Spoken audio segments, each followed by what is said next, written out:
pemirsa Indo Pauliau, dimanapun Anda berada, saya Sunardi Mulia. Pada kesempatan hari ini akan membawakan topik dengan judul Secara gegabah mengikuti kenaikan suku bunga Amerika Serikat, memicu babak baru krisis hutang Eropa. Melonjaknya dolar Amerika Serikat, ketegangan antara Rusia dan Ukraina yang masih belum mereda, dan rencana ekonomi baru Inggris telah memicu bursa saham global dan badai obligasi di dunia, sehingga membuat investor global menjadi panik. Tetapi Menteri Keuangan Amerika Serikat Janet Yellen dalam berbagai forum internasional mengatakan dan masih percaya bahwa pasar keuangan saat ini tidak kacau atau tidak dalam kondisi bearish. Namun gelombang kenaikan suku bunga global telah memicu kekhawatiran resesi, terutama di banyak negara dengan tingkat utang yang sudah tinggi. Analis percaya bahwa karena dolar AS dan suku bunga AS telah meningkat tajam, pemerintah atau perusahaan yang banyak bagian dunia dapat meledak dan mulai merasa memasuki babak baru gejolak keuangan global.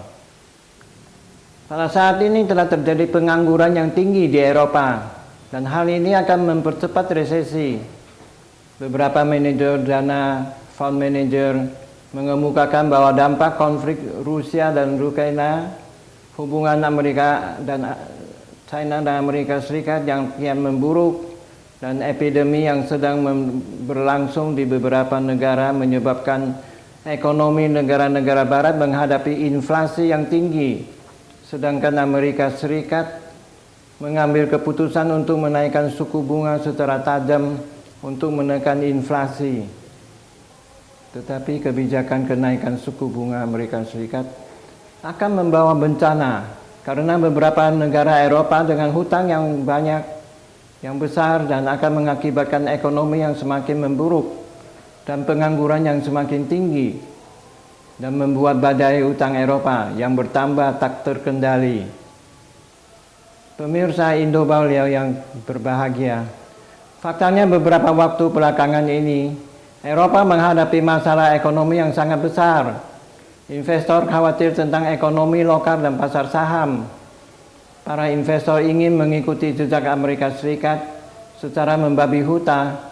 Demikian pula dengan Uni Eropa bergabung dengan memberikan sanksi terhadap Rusia. Akibatnya beberapa negara Uni Eropa harus menghadapi krisis ekonomi dan pangan.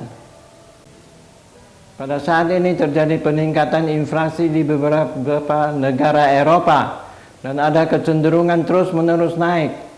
Negara Jerman pada bulan Agustus 2022 baru saja mengumumkan Producer Price Index (PPI) mengalami rekor kenaikan tahun ke tahun sebesar 45,8%. Producer Price Index atau PPI adalah merupakan salah satu indikator yang digunakan untuk memperkirakan tingkat inflasi.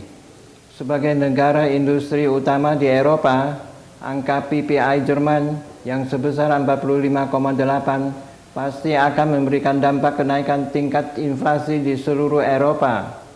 Akibatnya banyak negara Eropa terpaksa mengikuti Amerika Serikat dan menaikkan suku bunga secara tajam tanpa memikirkan dampak ekonominya dalam jangka yang panjang.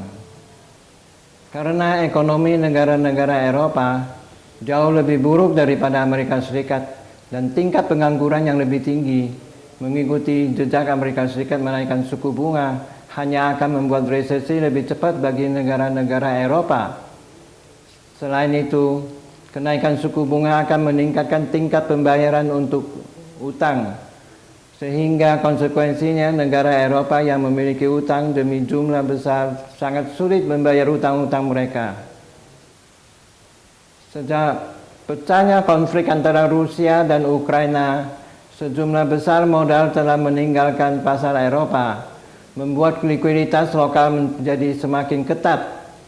Investor global hampir dengan suara bulat bearish pada saham Eropa dan obligasi Eropa. Oleh karena itu, tindakan menyelamatkan beberapa waktu lalu yang dilakukan oleh Inggris belum memberikan pasar uang kembali menjadi liquid. Bahkan akan semakin banyak negara Eropa mengalami buyout.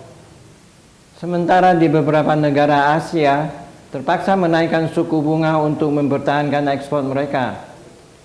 Selain negara-negara Eropa, beberapa negara Asia juga akan terkena imbas dari kenaikan nilai tukar dolar Amerika Serikat. Dan dampaknya terhadap negara-negara yang mengandalkan ekspor akan semakin besar.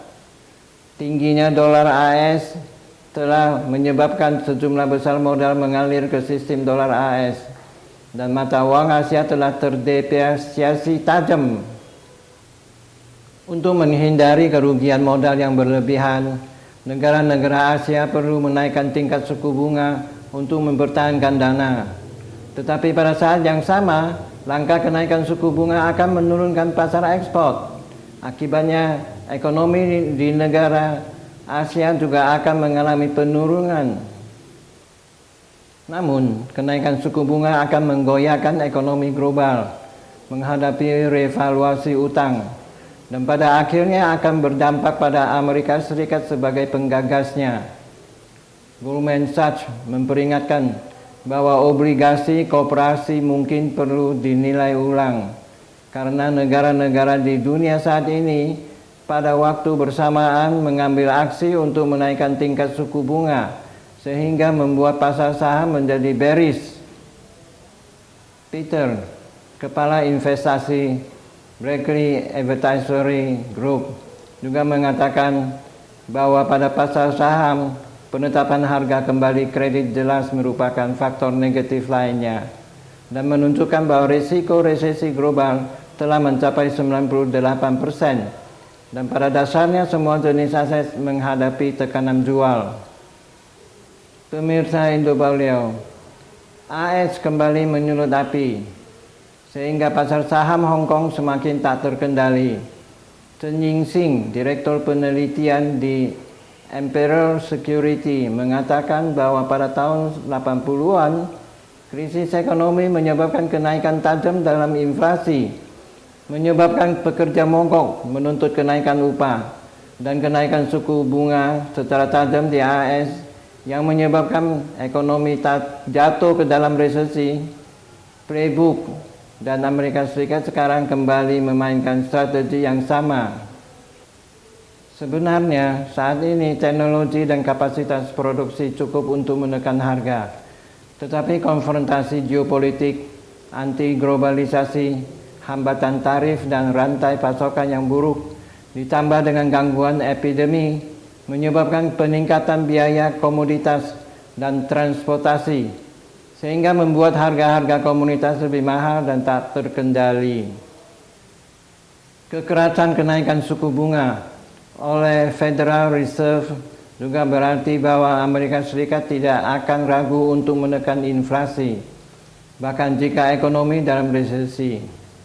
Dalam kaitannya dengan ini, bahkan jika pasar saham Hong Kong telah jatuh ke titik terendah baru dalam 11 tahun, sulit untuk mengatakan bahwa itu telah mencapai titik terendah pada tahap ini. Pemirsa Indobaleo yang terkasih, sampai di sini dulu pembahasan pada hari ini. Terima kasih telah menonton Indobaleo hari ini. Silakan tekan subscribe dan memberi komentar, dan mohon berbagi kepada teman-teman. Sampai jumpa pada kesempatan mendatang.